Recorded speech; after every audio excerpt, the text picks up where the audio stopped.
요거는 이제 제가 여러 현장을 보면서 이제 문제점들을 부분들을 이렇게 지금 지켜보고 있는 건데요.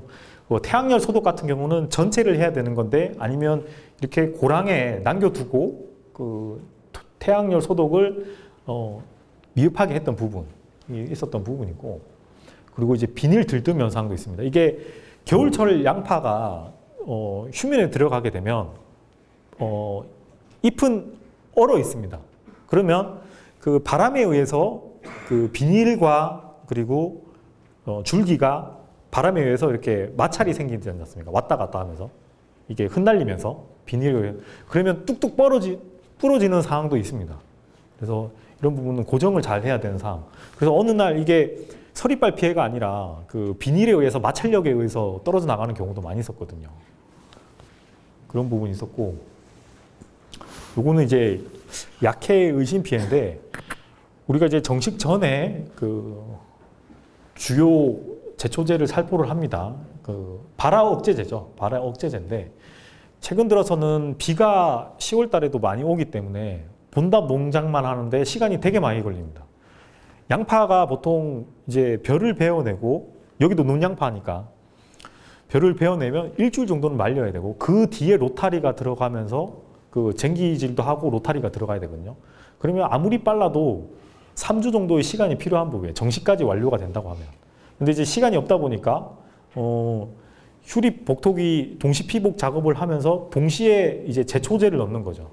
제초제를 하는데 그 제초제를 넣고 나서 한 2, 3일 정도의 텀이 필요합니다. 그러면 제초제라는 게 가스 장애가 발생이 되거든요.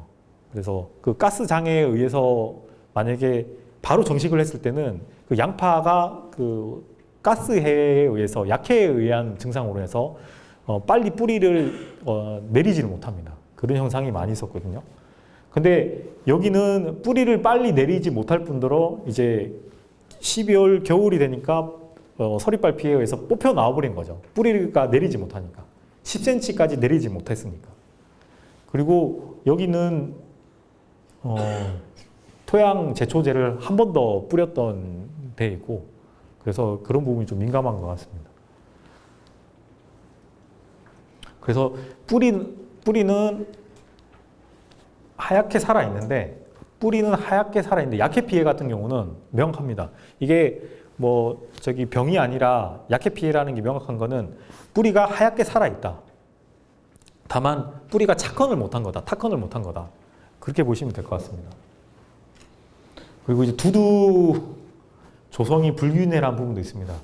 우리 화산 그 비봉이나 이런 데는 보면은 물 빠지면 아주 좋은 땅에 그거 습해가 일어나지 않는 땅이에요. 제가 봤을 때는.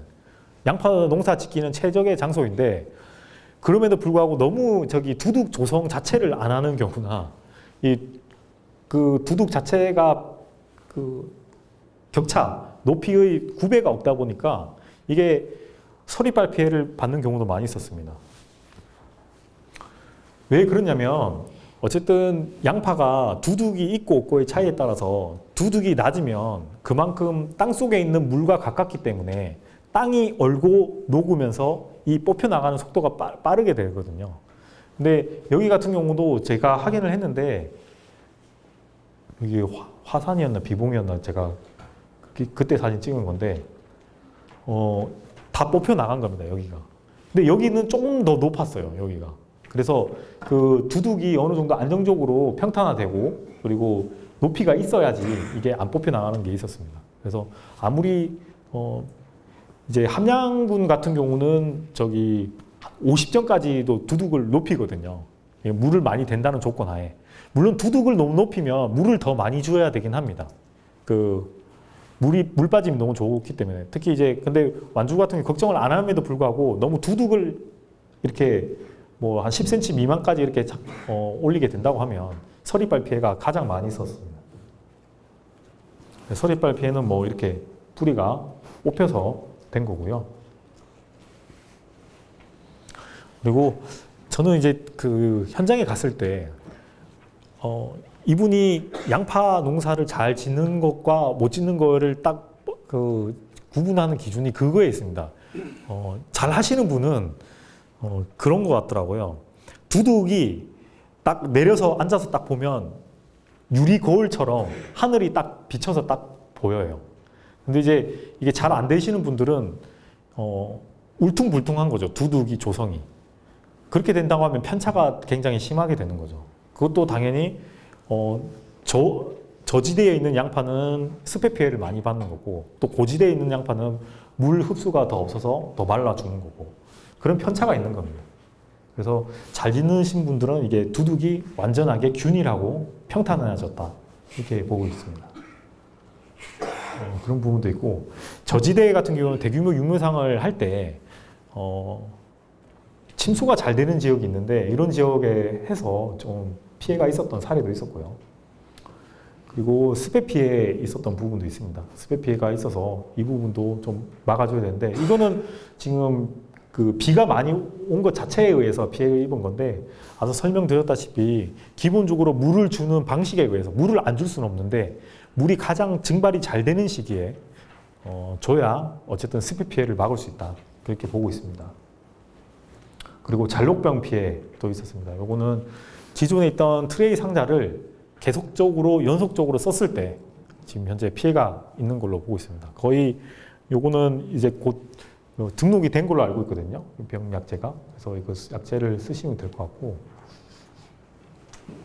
그리고 육묘를 할 때 아까 물비료를 줘야 되는 부분이 있는데, 물비료가 남는다고 해서 어떤 부분은 한 번만 주고 어떤 부분은 두 번만 주고 그렇게 준다고 하면 육묘가 불균일하게 되는 부분이 있습니다. 그래서 이런 걸 줄 때도 한 번 내로 물비료를 줘서 생육이 균일해야 되는 상황이 있습니다. 생육이 균일해야 나중에 정식 시기, 그리고 정식을 할 때 정식 이후에도 고르게 균일하게 되는 건데, 이게 처음부터 불균일하게 되면 어느 장단에 맞춰서 정식을 해야 될지, 아니면 어느 장단에 맞춰서 물을 줘야 될지, 이런 부분이 흐트러지게 되는 겁니다.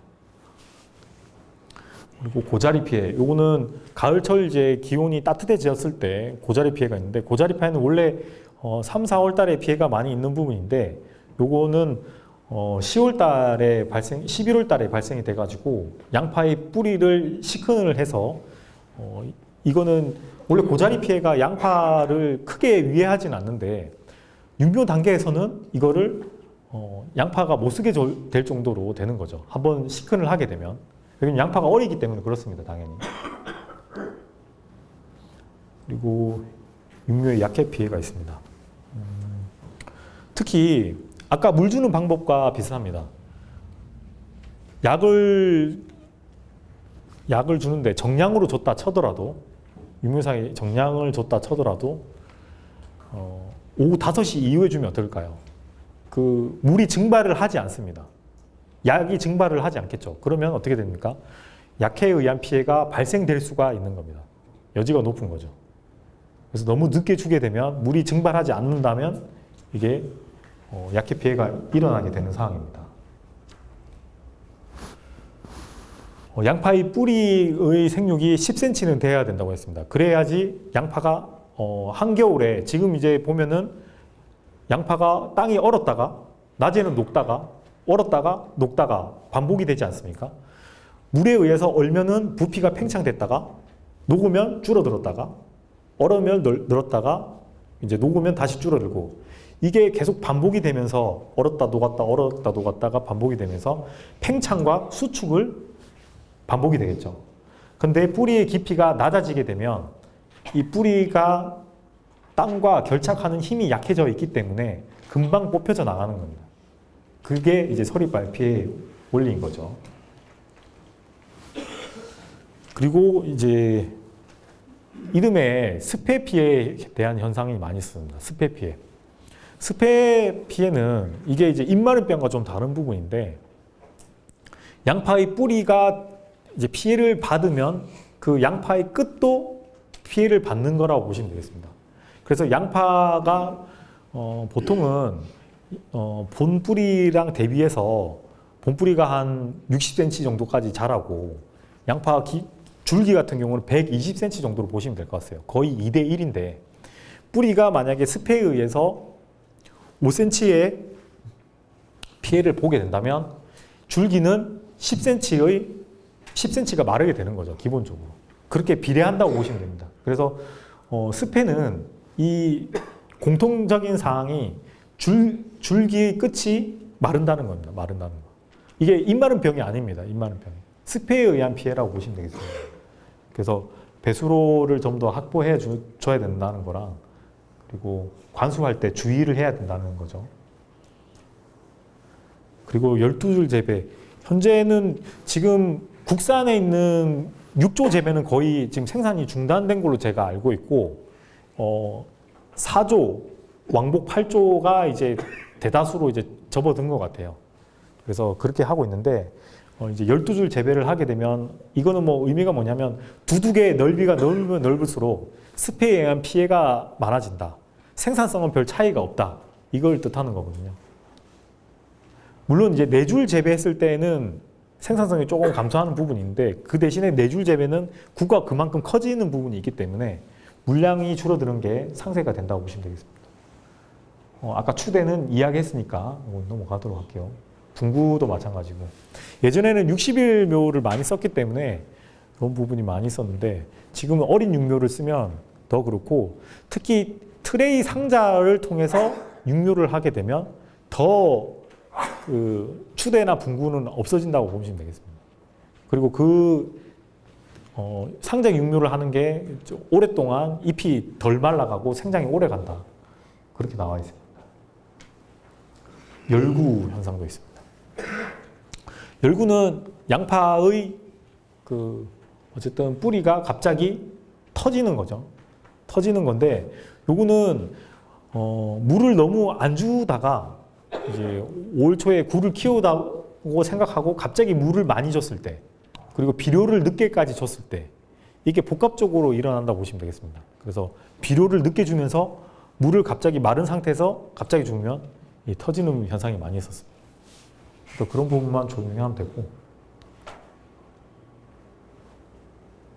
청립주는 너무 그늘이 많이 지거나 아니면 양파 육묘를 너무 늦게 했을 때, 양파도 이제 적산 온도가 있는데 한 2,500도 정도 될 것 같습니다. 근데 그렇게 되면 하루에 받아야 되는 온도가 있는데, 너무 그늘에다가 한다 보면 양파가 계속 그 일생에서 받아야 되는 온도를 못 받고 있거든요. 그래서 6월 중순이 돼도 쓰러지지가 않는 양파, 그런 현상에 대한 문제점입니다.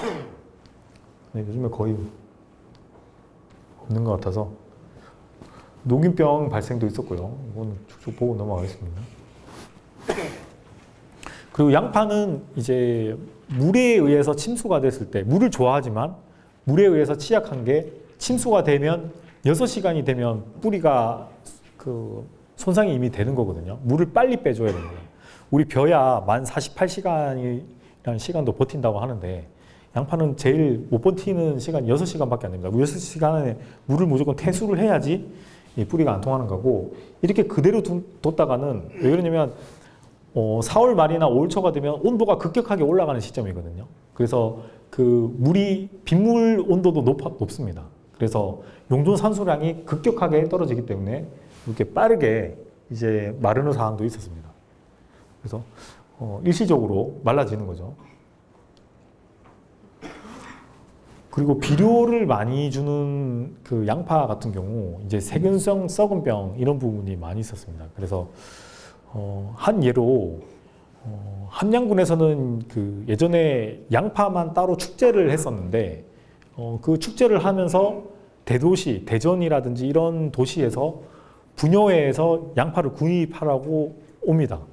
근데 이제 특정 농가만 다 그런 게 아니라 한두 농가가 비료를 늦게 주고 그랬을 뿐인데, 이제 여기에 대해서 구입을 하고 한 달, 2달 이제 양파망을 갖다 놓고 천천히 먹지 않습니까?